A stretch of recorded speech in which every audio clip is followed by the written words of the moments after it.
The project that I'm doing for my thesis is a project called Mystery Play, and it's an alternate reality game. I wanted to make a game that was going to be a really personal experience for a minimum number of players. Kind of a structure that could admit any players, but that would focus itself very, very closely on just 3 people in this case. My players are going to be interacting with the non-player characters, with sort of the ancillary characters in a story through various different types of social media. So I have, from Esprit de Corps, I have to meet someone new and connect them to someone I already know.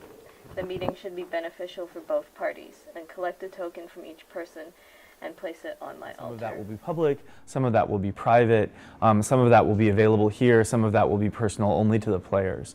And so part of what I'm trying to do is kind of bring up these questions of what parts of our lives do we make public, what parts of our lives do we keep private, how much do we reveal to the world, how much do we keep just for ourselves. And when you're having these kind of hopefully powerful and fairly intimate conversations with people, how does that boundary, what does it do when that boundary becomes a little bit permeated? Jordan, show your functional object.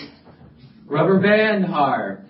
It plays different notes for each rubber band because each one is what kinds of stories can you tell, or what kinds of kind of events can you develop using those very simple, direct communication interfaces?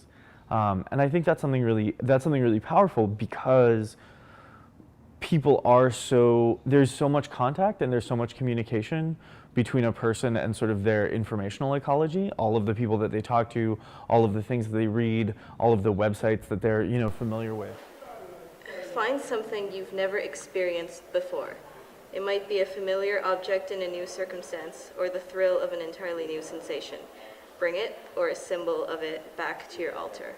So that was the dancer's mission, and I did that, and I also did Musing Solutions mission, which was to find 3 things that you've discovered, and I had to go on a journey. Mystery Play, there isn't a website that you can go and play the game on. There isn't a program that you can download. There isn't an app that you can get for your phone. You can observe the game, but unless you're playing it, the act of playing it is going to be the experience, and the act of observing it is going to be watching other people sort of have that experience.